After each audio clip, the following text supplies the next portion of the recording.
Oke, Bismillah. Assalamualaikum warahmatullahi wabarakatuh. Nama saya Badrun Purnama, NIM saya F1G118001. Pada video kali ini saya akan mempresentasikan ujian tengah semester dari mata kuliah Data Warehouse. Baik, langsung saja. Di sini saya akan menjelaskan yang pertama, yaitu definisi Data Warehouse itu sendiri. Jadi, Data Warehouse didefinisikan dengan berbagai cara, yaitu database pendukung keputusan yang dikelola secara terpisah dari database operasional organisasi.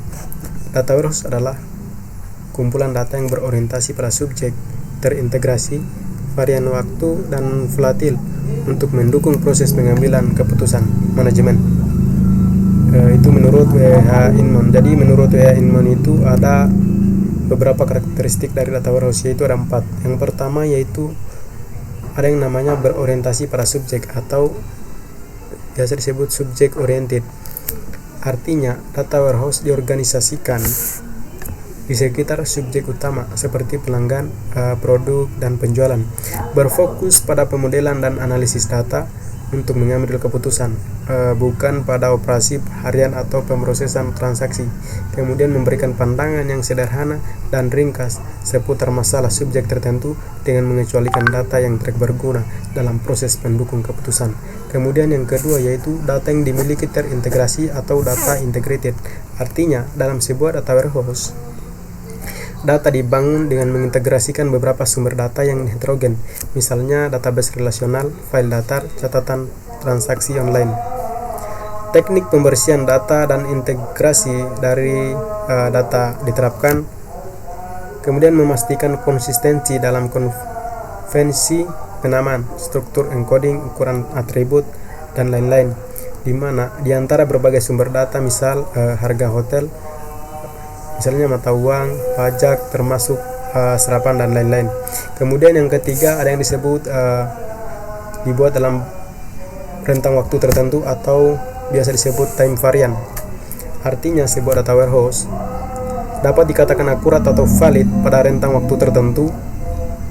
Horizon waktu untuk gudang data jauh lebih lama daripada sistem operasional, misalnya database operasional data nilai saat ini.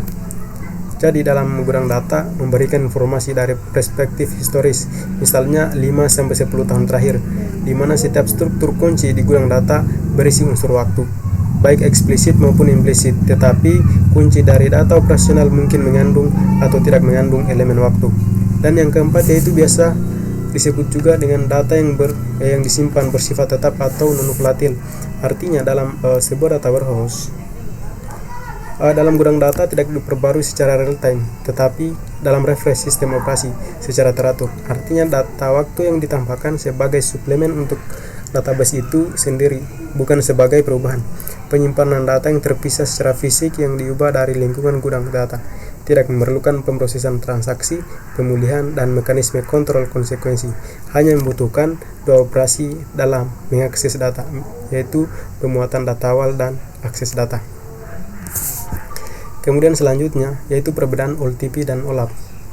Jadi pertama yang kita bahas yaitu OLTP, di mana yang pertama dia desain dalam OLTP itu bersifat entity relational atau database-nya dinormalisasi dulu sebelum digunakan.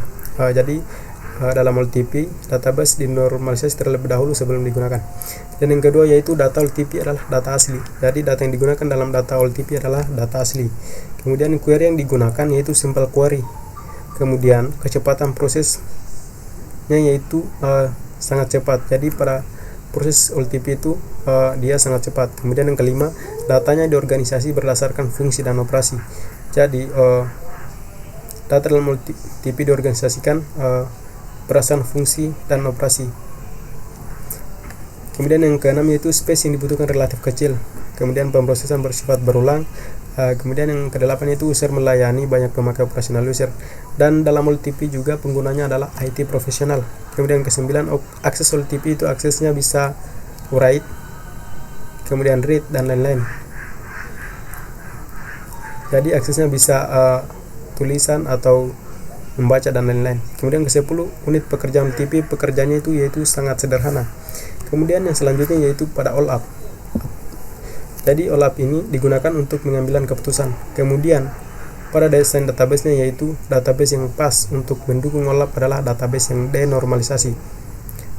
Beda dengan database yang digunakan pada OLTP, di mana pada OLTP database-nya yaitu dinormalisasi dulu sebelum digunakan, sedangkan pada OLAP ini dia database-nya yaitu yang denormalisasi.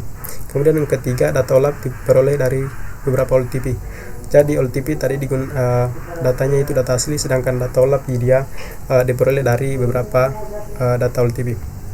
Kemudian yang keempat, berdasarkan tujuan datanya untuk membantu dalam perencanaan, memecahkan masalah, dan mendukung keputusan. Kemudian yang kelima, menampilkan data dari berbagai macam aktivitas bisnis berorientasi pada transaksi. Kemudian yang keenam yaitu query yang digunakan yaitu complex queries. Kemudian kecepatan proses tergantung dari data yang dilibatkan. Jadi semakin artinya dia kecepatan proses tergantung pada data semakin besar, maka kecepatannya juga semakin lambat. Jadi yang kedelapan, space yang dibutuhkan lebih besar. Kemudian yang kesembilan, aksesnya atau akses OLAP itu sering dibaca karena dia digunakan untuk analisa. Kemudian yang terakhir atau yang 10, unit pekerjaan untuk OLAP itu query yang menampilkan data sangat kompleks. Kemudian yang selanjutnya yaitu data warehouse atau gudang data arsitektur bertingkat. Jadi dalam data warehouse itu ada beberapa tahap yang dilakukan. Yang pertama itu data source atau data sumber. Di sini ada operasional DBS atau database operasional dan beberapa sumber lain.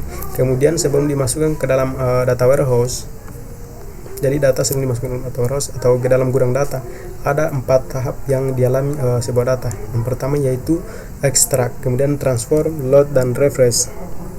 Kemudian apa itu extract? Jadi ekstraksi itu ekstraksi data, yaitu mendapatkan data dari berbagai sumber, baik itu dari sumber operasional DBS dan sumber lain, yaitu yang heterogen atau eksternal. Kemudian yang kedua itu transform atau transformasi data, yaitu mengonversi data dari format lama atau host ke format gudang. Kemudian yang ketiga yaitu load atau beban, artinya mengurutkan, meringkas, menggabungkan, menghitung tampilan, memeriksa integritas, dan membangun indikasi dari partisi.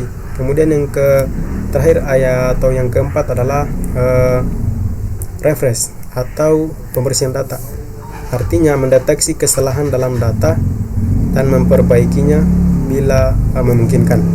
Jadi pada yang terakhir itu pembersihan data. Kemudian setelah melalui kemudian setelah melalui 4 tahap tersebut, maka data akan dimasukkan ke dalam gudang data, di mana dalam gudang data itu ada yang disebut dengan data mart. Jadi data mart itu adalah subkumpulan data seluruh perusahaan yang bernilai bagi kelompok pengguna tertentu. Ruang lingkupnya terbatas pada kelompok tertentu yang dipilih, seperti data mart pemasaran, data mart independen dan dependen langsung dari gudang. Kemudian setelah masuk ke dalam gudang data, kemudian langkah selanjutnya yaitu OLAP engine, dan yang terakhir yaitu analisis query atau reports data mining. Baik, selanjutnya yaitu repository dari metadata. Jadi metadata adalah data yang mendefinisikan objek gudang. Metadata ini adalah informasi terstruktur yang mendeskripsikan, menjelaskan, menemukan, atau setidaknya menjadikan suatu informasi mudah untuk ditemukan kembali, digunakan atau dikelola. Metadata ini mengandung informasi mengenai isi dari suatu data yang dipakai untuk keperluan manajemen file data. Itu nantinya dalam suatu basis data. Jadi deskripsi struktur gudang data meliputi skema, tampilan, dimensi, hierarki, definisi data turunan, lokasi, dan konten data mart. Kemudian selanjutnya yaitu pemodelan gudang data. Jadi dalam sebuah gudang data ada 3 pemodelan yang sering digunakan. Yang pertama yaitu skema bintang atau star schema.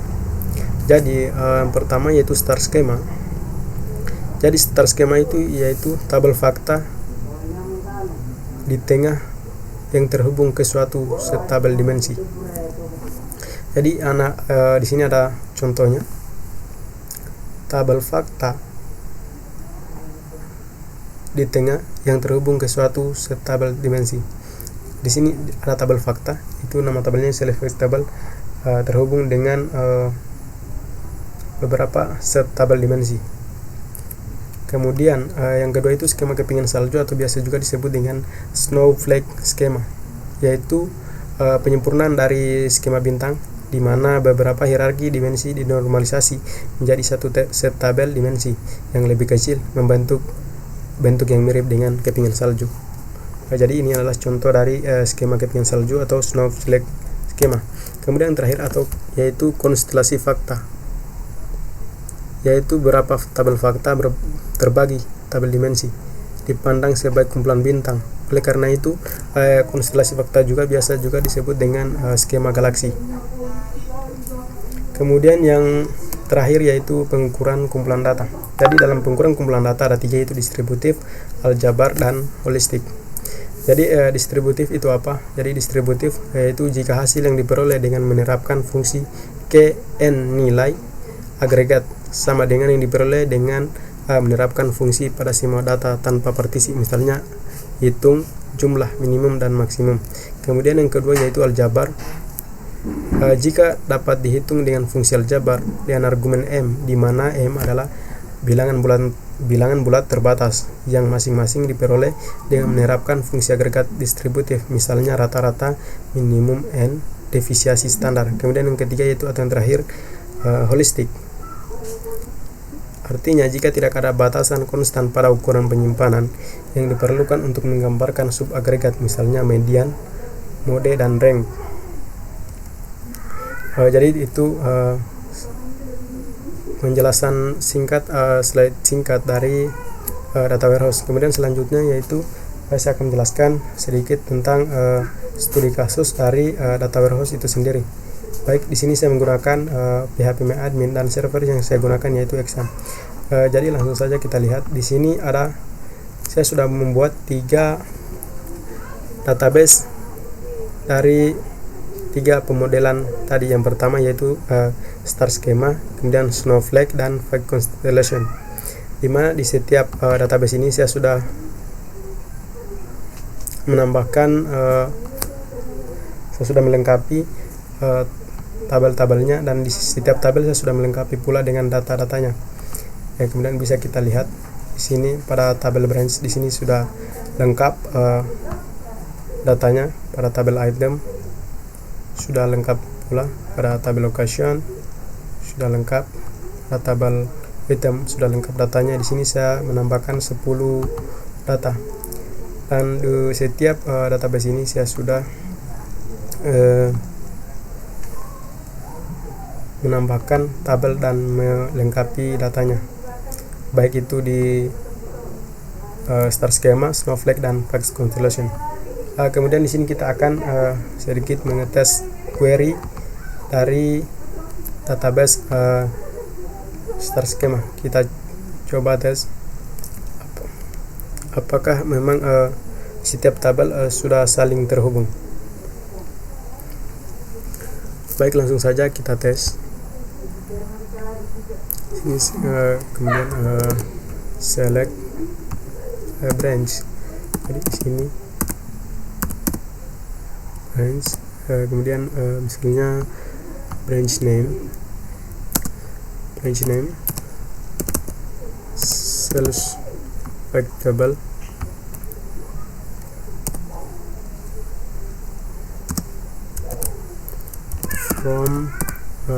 from select facts table, artinya dari tabel select facts table.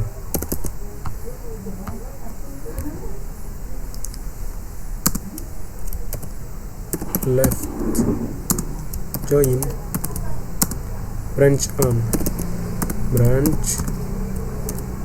on select facts table, select facts table, branch key,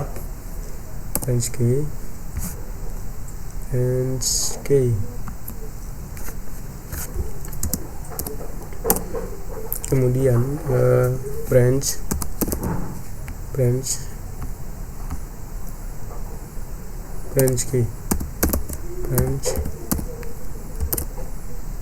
key.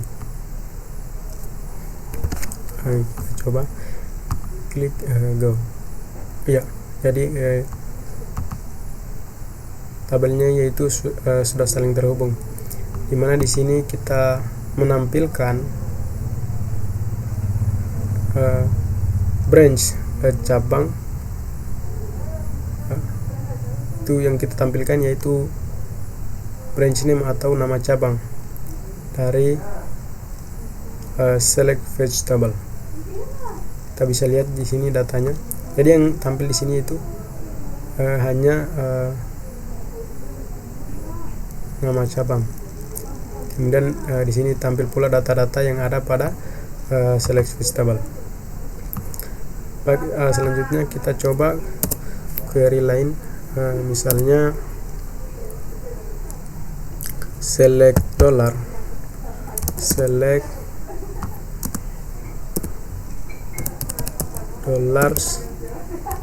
sold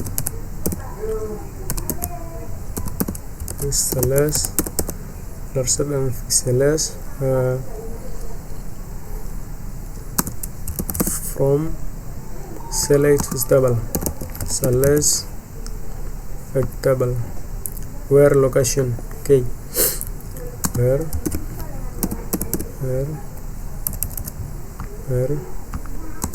location key misalnya data yang ke-9 misalnya ya. Jadi sini kita tulis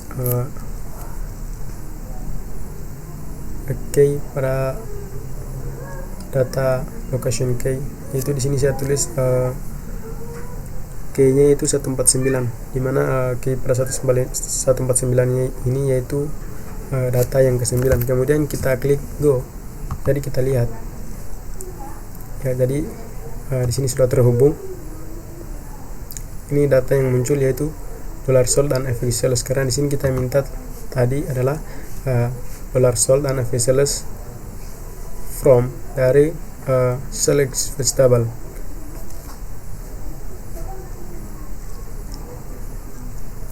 Di mana yang kita munculkan yaitu location key pada data ke-9, yaitu key-nya yaitu 149. Jadi ini datanya. Jadi pada location key pada data ke-9 itu ada dua data yang saya isi. Bisa kita lihat di sini ada dua data yang key-nya 149. Ada dua data ya. Kita cek pada select vegetable, jadi ada dua data yang key-nya 149, yaitu yang ini 149. Ada dua data ya. Baik, mungkin itu saja yang dapat saya jelaskan atau presentasikan. Lebih dan kurangnya mohon dimaafkan. Saya akhiri dengan ucapan Assalamualaikum warahmatullahi wabarakatuh.